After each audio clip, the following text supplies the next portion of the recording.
Bonjour, alors avant de passer au bulletin d'information, je tiens à remercier CyberGhost VPN pour sponsoriser la vidéo du jour. Avec CyberGhost VPN, vous protégez vos informations personnelles sur le net et notamment sur les réseaux publics comme dans les gares ou les cafés.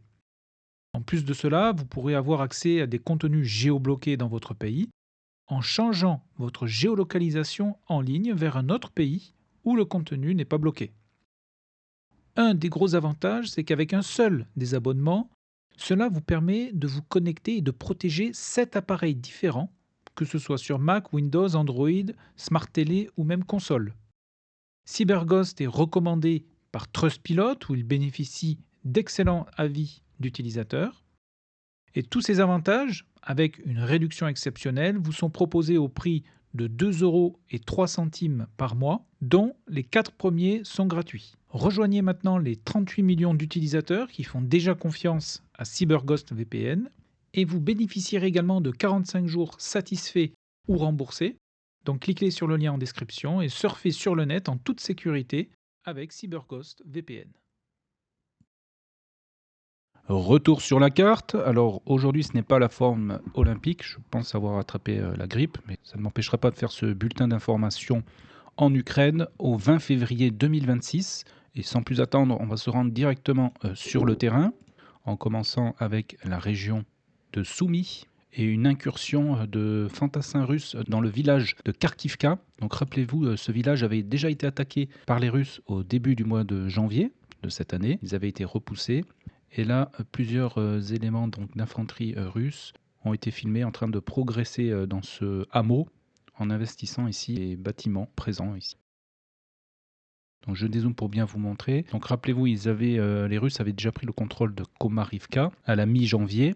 Et cette fois-ci, les Russes ont progressé dans le village voisin de Kharkivka. On continue un petit peu plus sur le sud. Dans le secteur à l'est de Kindrativka, 5 soldats russes se sont rendus à un drone ukrainien dans la journée du 17 février. Donc, il y a donc 3 jours. C'est pour ça que je laisse ce secteur sous contrôle ukrainien, puisque les Russes présents ici se sont rendus. Et pas d'autres informations donc, sur ce front de Soumy. On va maintenant se porter sur le front de Kharkov. Là également, je n'ai pas noté de modification le long de la ligne de front. Par contre, des blindés ici ont été documentés et géolocalisés. Ici, nous avons un Max Pro qui avait été abandonné et détruit le 9 février par un drone kamikaze. Et ici, c'est la carcasse d'un sénator qui a été filmée le 15 février à l'est de la ville de Volchansk. Nous arrivons maintenant sur le front nord de Louhansk où on note une avancée de l'armée russe à l'ouest du village de Boutirki, qui est un village russe juste à la frontière avec l'Ukraine. Et des fantassins russes, pour la deuxième vidéo consécutive, ont été bombardés dans l'est du village de Chouounivka le 17 février. Donc je dézoome pour bien vous montrer où on se situe. Sur le nord du front de Louhansk, puisqu'on a Kupiansk qui est ici et Volchansk qui est ici. On continue le long de la ligne de front, puisque dans le secteur de Kupiansk, où je n'ai pas noté de modification ni de géolocalisation. Par contre, les Russes ici ont sécurisé du terrain entre les villages de Pichanier et de Stepova Novoselivka. Mais mis à part ça, je n'ai pas noté d'autres modifications dans ce secteur. On continue sur la partie sud du front de Louhansk. Là également, aucune information ni modification des zones de contrôle. Néanmoins, une géolocalisation a été réalisée ici au nord-est du village de Yampil, où un char russe ici a été endommagé et abandonné le 19 février. Il a notamment été touché par 5 drones kamikazes, mais aucune explosion n'a été filmée dans cette vidéo.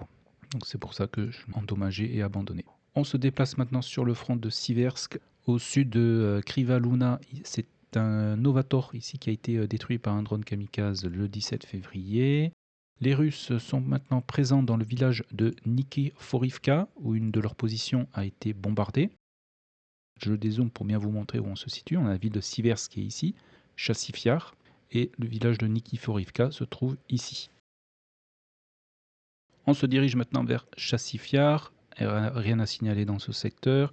Par contre, dans le secteur de Konstantinivka, on note une avancée russe sur la partie sud de la ville, puisque ces derniers ont réussi ici à sécuriser tout le secteur au sud-ouest de Bereztok et notamment plusieurs positions fortifiées qui étaient installées ici. Nous en voyons ici, une deuxième ici et une troisième plus importante ici. Donc tout ce secteur fortifié est passé sous contrôle de l'armée russe qui développe son attaque depuis le sud de Konstantinivka, puisque pour rappel, et comme vous le savez maintenant, vous le suivez depuis plusieurs semaines, la ligne de front au sud-est de Konstantinivka est devenue statique, même si des combats s'y déroulent.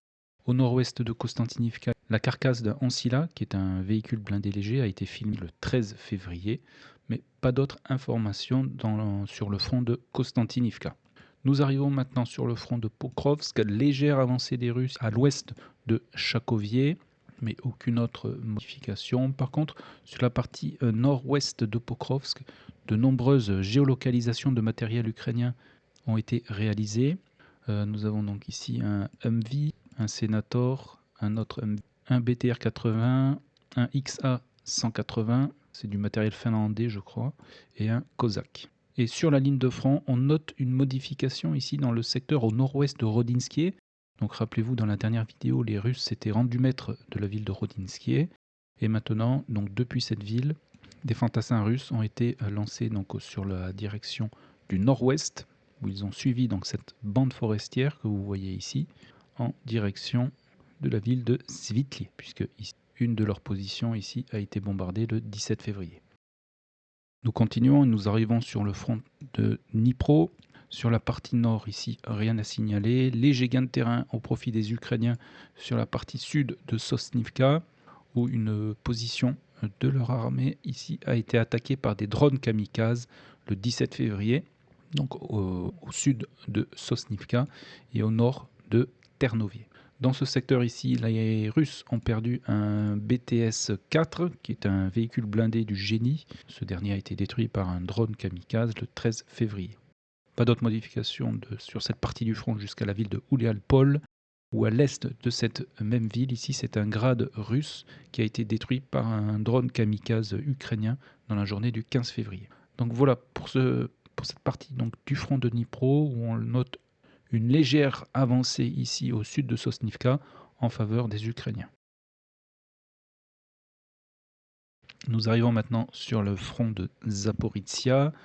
Rien à signaler sur l'est et la partie centrale.